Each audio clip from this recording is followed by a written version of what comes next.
Bonjour, c'est Johanna. Aujourd'hui, nous allons avoir cette sorte de boucle d'oreille, ou sinon je peux le mettre là. Quand j'étais petite, je n'avais pas de trous dans les oreilles, donc je faisais ça. Vous peut-être pareil en France.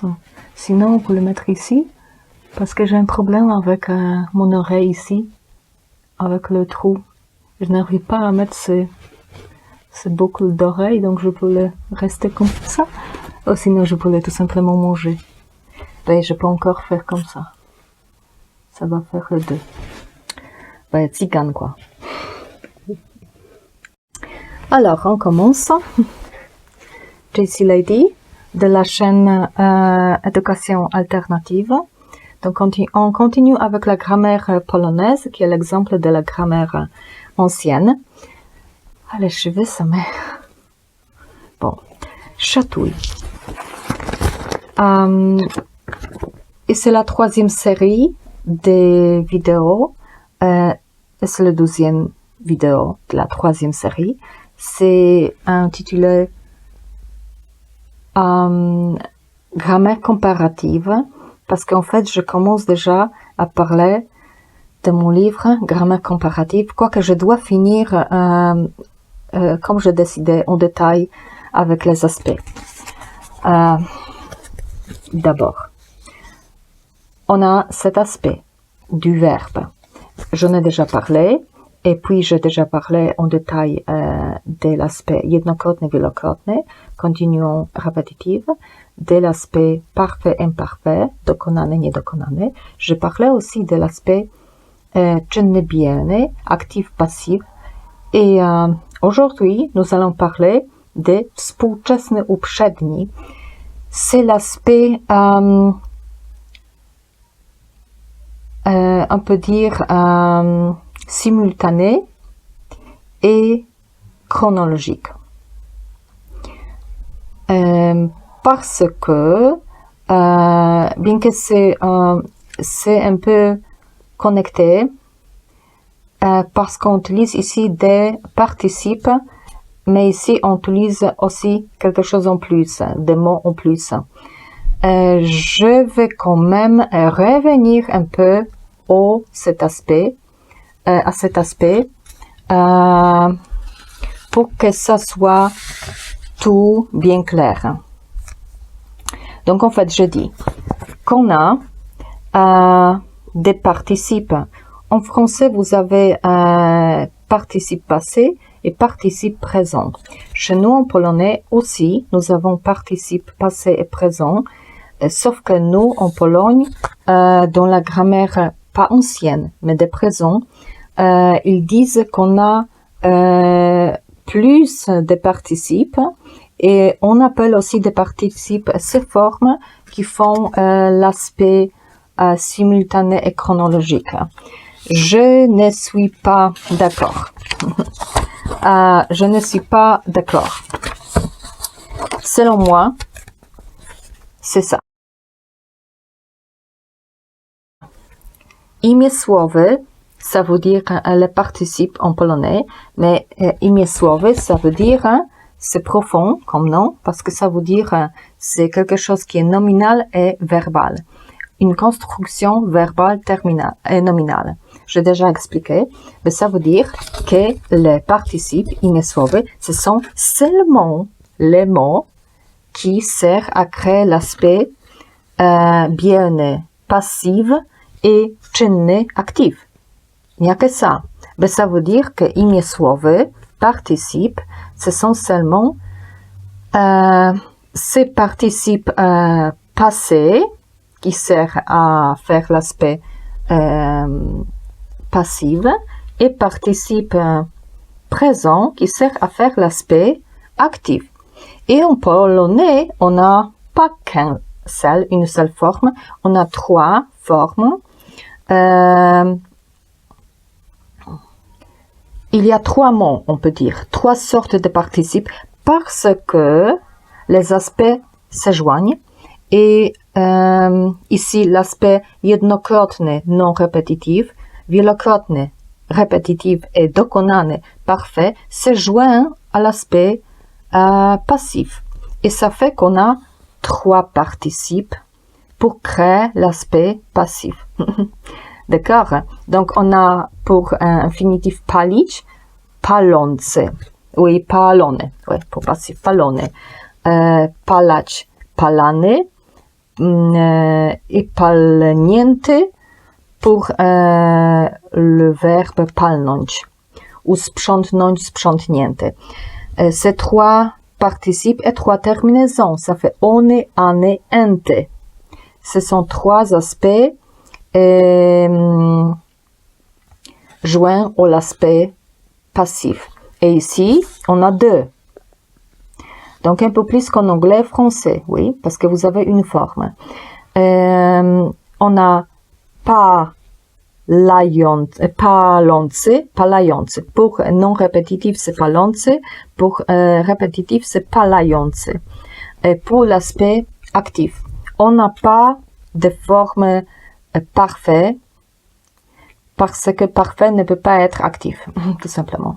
Parfait, ça veut dire c'est l'action qui se termine. Mais ça veut dire que ça ne peut pas durer, bien sûr. Et ça, c'est vraiment, sont des participes. Ce sont des participes, je suis d'accord. En polonais, en français, mais en polonais, on a inventé qu'on a aussi des formes paląc, paliwszy, et que ce sont des participes. Non, pas tout à fait. Ce sont des formes qui ne sont pas nominales verbales, ce sont des formes tout simplement verbales. Et ça sert à une autre fonction. Donc, ici, je barrais, oui, je dis non, non, non. Ça, ce n'est pas un participe, en fait. Ces formes, c'est dont on va parler aujourd'hui. Aspect simultané chronologique. Współczesny, uprzedni. Uprzedni, chronologique. Współczesny, simultané. Et il y a ces 2 aspects, et ces formes que j'ai croisées là-bas, non participes, ce sont ces formes utilisées ici, mais ces formes sont utilisées pour coordonnance de temps. Ces formes telles que paląc ou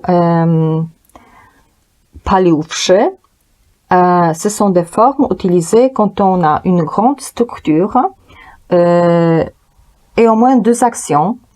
Et une action, et ces 2 actions se passent en même temps ou une après l'autre. C'est coordonnance de temps. C'est l'aspect simultané ou chronologique, tout simplement, comme je l'appelle. C'est coordonnance de temps, que vous appelez ça comme ça, et en anglais c'est pareil. En fait, en français-anglais, on peut dire que c'est créé à la base des participes, et en polonais, on peut aussi le dire, mais c'est pas si simple. Ce ne sont pas directement les formes des participes, c'est ce que je veux dire, ni en français ni en anglais. Pour simultané, par exemple, aspect współczesny, simultané, quand on veut dire que les choses se passent en même temps, on utilise, oui, participe présent, plus un petit mot.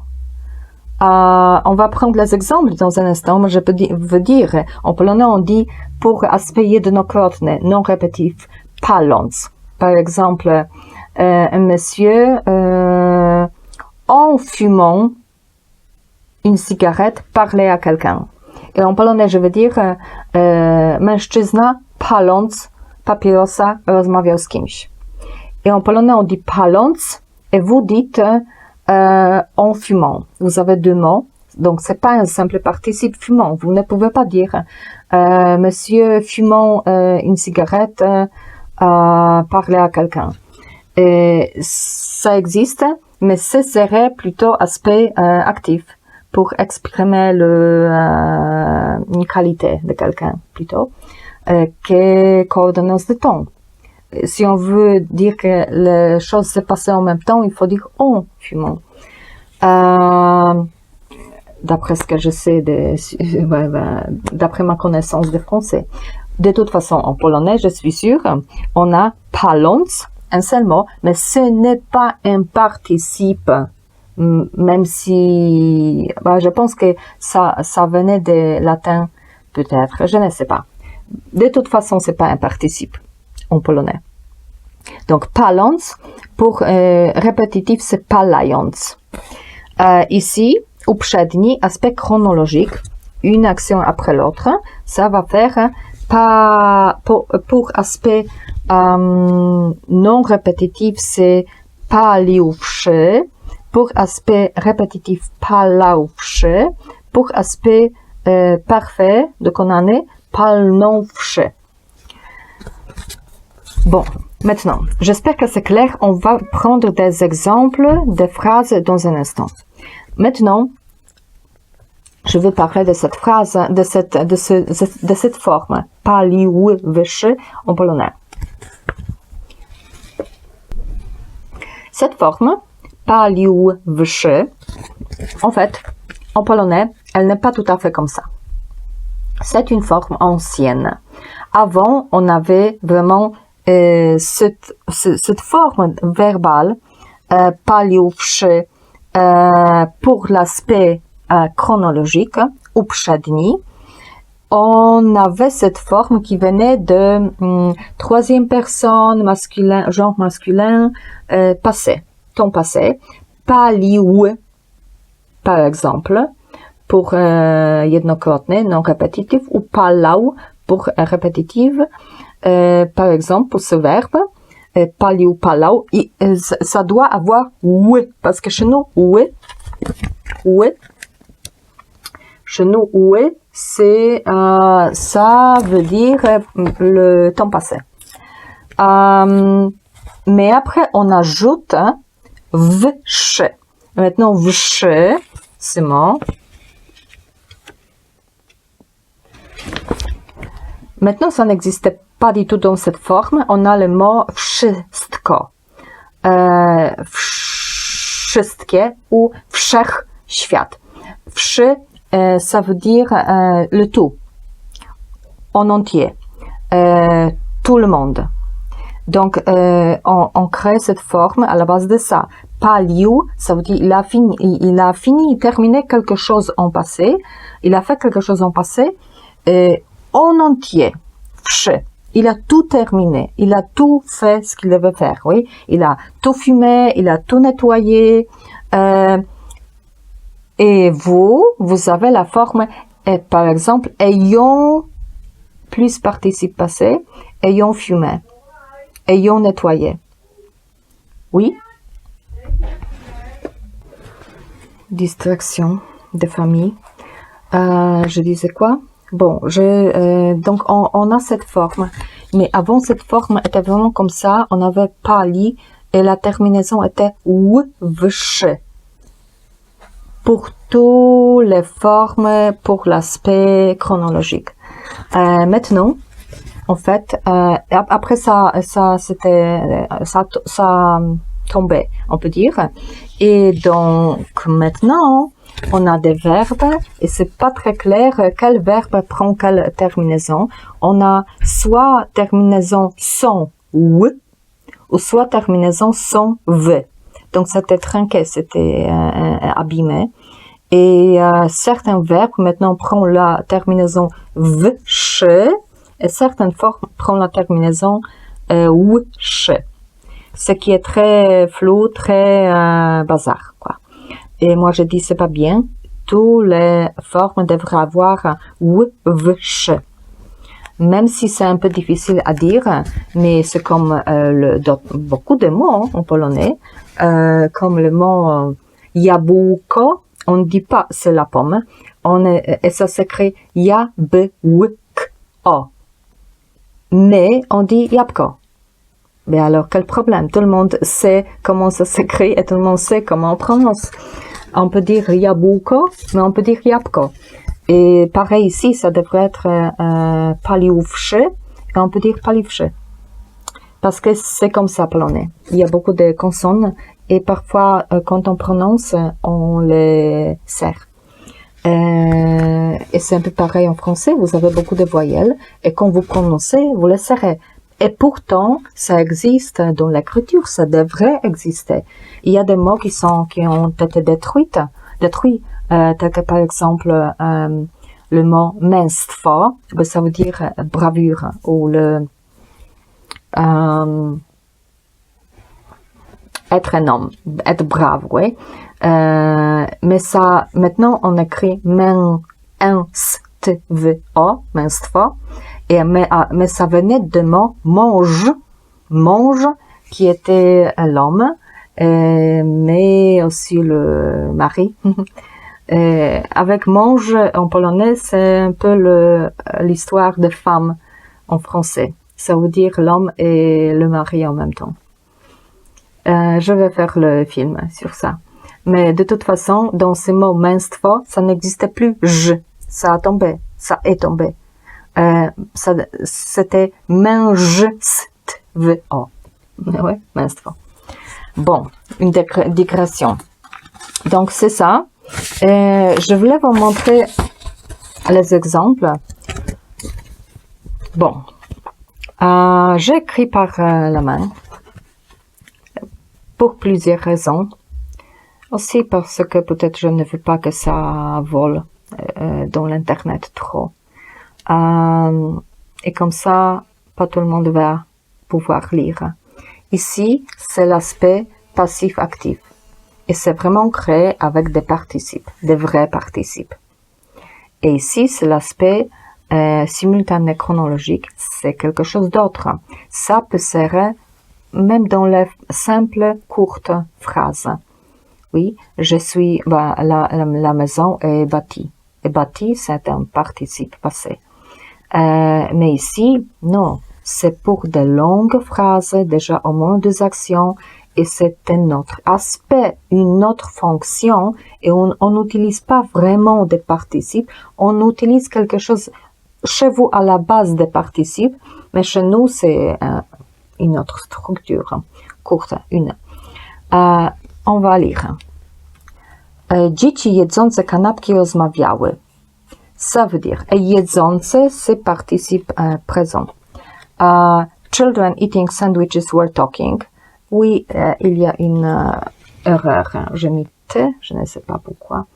Tant pis, en anglais. Les enfants mangeant les sandwichs étaient en train de parler. Et vous voyez ici, les enfants mangeant les sandwichs. C'était ces enfants qui mangent le sandwich, oui. C'est une qualité descriptive, oui, de description de ces enfants. Et mangeant, c'est une participe passée. Un participe passé. Ouais. Voilà. Participe présent, qu'est-ce que j'ai dit? Ici, passé. Niezjedzone kanapki były oddane zwierzętom. Et oui, oui, aussi, en plus, chez nous, on a bien sûr aspect non répétitif, répétitif, ça fait que on a dzieci jedzące kanapki, on peut dire, ou dzieci jadające kanapki. C'est un autre mot, mais similaire, c'est un autre participe. Ici, c'est non répétitif, c'est répétitif. Et actif. Et si vous voulez le dire en français, les enfants mangeant les sandwichs à plusieurs reprises, vous devriez aider à ajouter des prépositions, ou sinon, avec français, c'est vraiment compliqué. J'ai expliqué ça dans mon livre. Ici, dans le film, c'est difficile, c'est trop long. Vous devriez utiliser un autre ton, peut-être, en passé. Bon.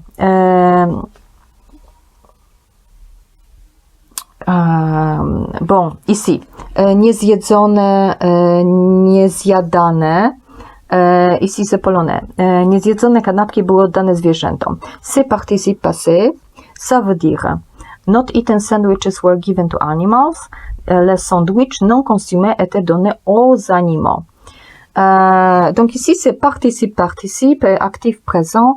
Vous voyez que dans chaque langue, il y a seulement un seul mot qui le fait. Sauf que moi, je voulais vous montrer que c'est ma bataille, on peut dire. Pourquoi on dit qu'anglais, français pas vraiment, mais qu'anglais et latin, ou surtout anglais, ce sont les langues tellement économiques, logiques et courtes. Moi, je vois pas assez court ici. Quelle phrase est la plus courte en polonais? Vous voyez? Quand on essaye de traduire chose d'anglais en polonais, ça devient compliqué parce que c'est trop flou. Nous, on ne sait pas, mais quel exactement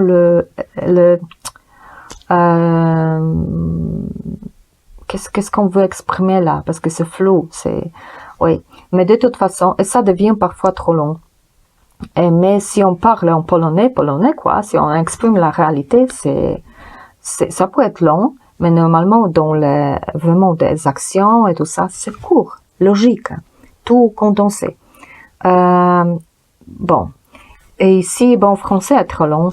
Si on veut exprimer ça, le sandwich non consumé était donné aux animaux. Moi, je trouve que français est long.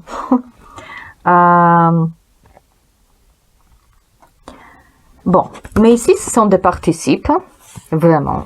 Ici, c'est ce dont on parle dans ce film maintenant, des exemples. Vraiment, aspect simultané chronologique. Donc ici, on a des exemples. Dzieci jedząc ou jadając, ou non répétitif ou répétitif, kanapki rozmawiały. En anglais. Children while eating sandwiches were talking. While eating sandwiches were talking. Because this is la même action, oui? Simultanée. En français, les enfants, en mangeant le sandwich, étaient en train de parler. Ouais.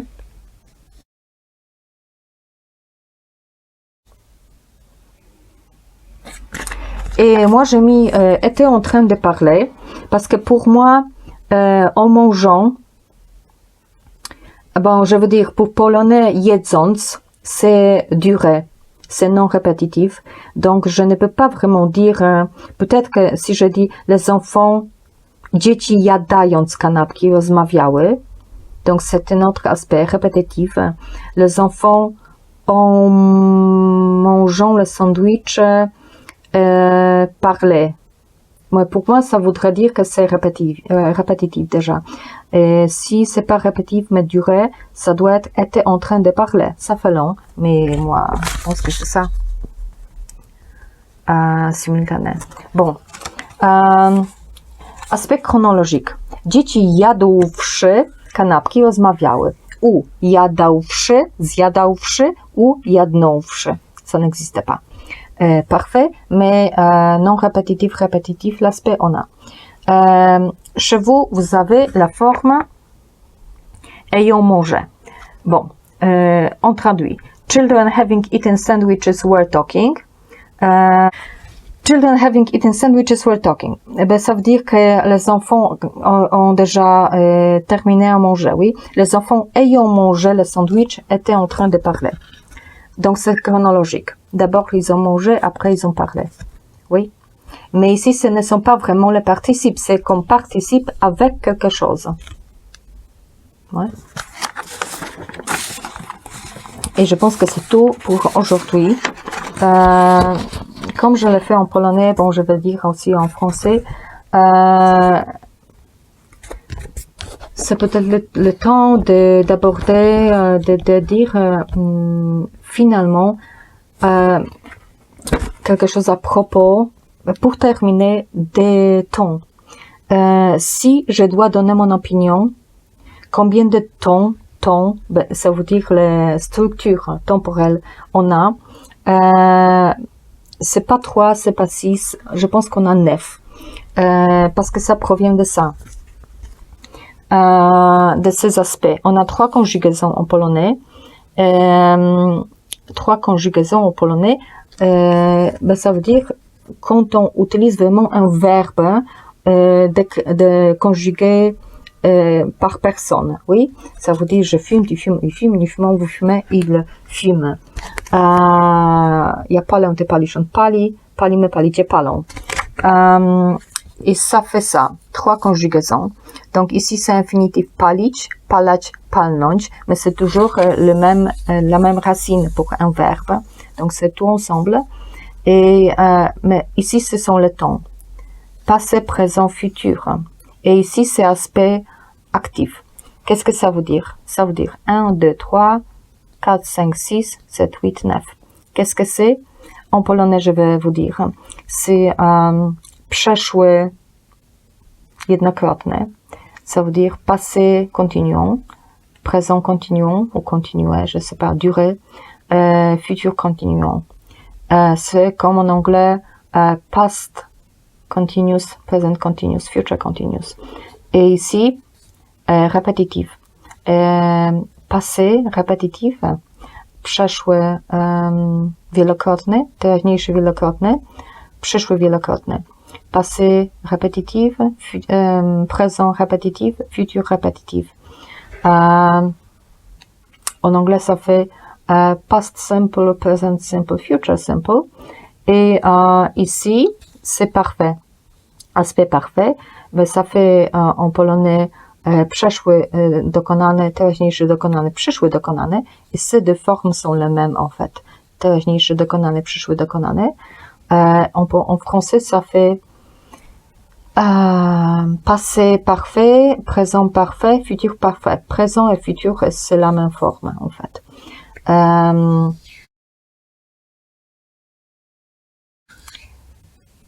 Et ça ne fait pas grand-chose en anglais, moi je pense. Et même ça ne fait pas grand-chose en français. Même en anglais, déjà sur ce niveau, c'est un peu compliqué parce que eux, ils ont compliqué beaucoup avec l'aspect parfait, perfect. Parce qu'en anglais, ça devrait faire ici past perfect, present perfect, future perfect. Mais c'est pas tout à fait ça. Il utilise une structure avec have et c'est compliqué.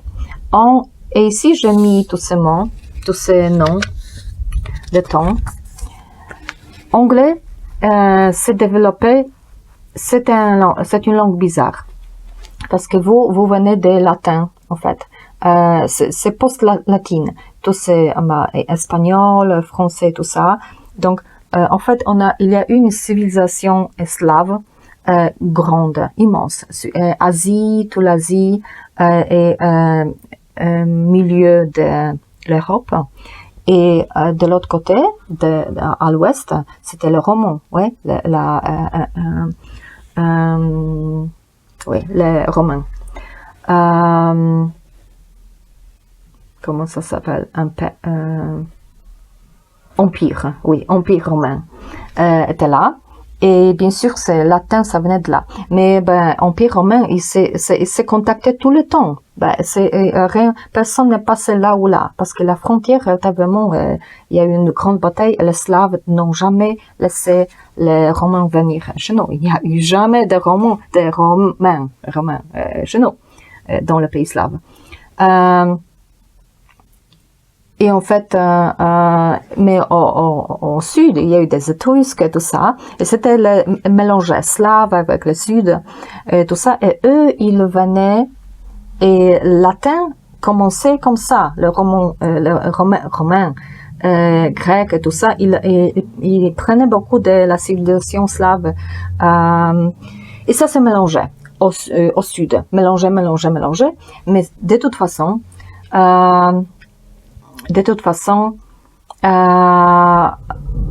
latin est très éloigné des slaves, oui, et un sanskrit, parce que slave, sanskrit, pré-slave, plutôt pré-slave, oui, Arya, et cette civilisation était ensemble, et latin, c'était séparé, oui, on était séparés.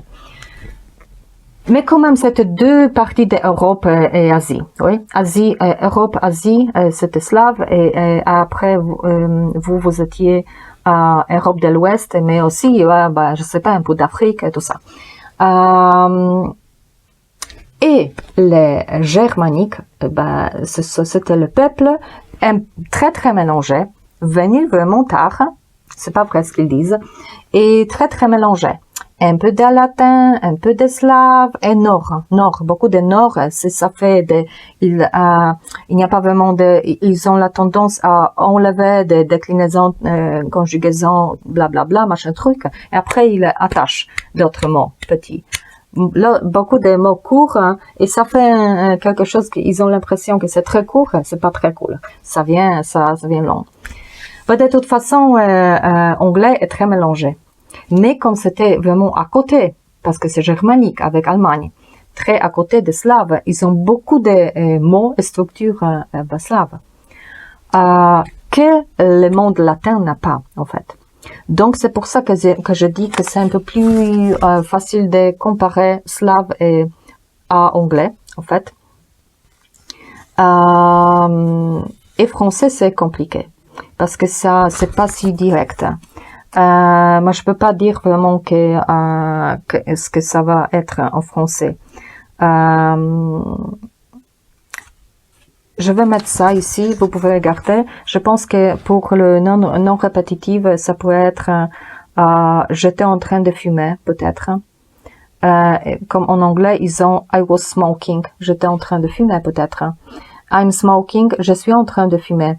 Mais c'est pas un temps, c'est pas une conjugaison, c'est une grande structure. Mais c'est ce que vous avez, je pense. Je serais en train de fumer. Mais en passive, ça devient bazar. J'étais en train d'être fumé, j'ai aucune idée. Trop compliqué. J'essaie de le résoudre dans le livre, mais oui.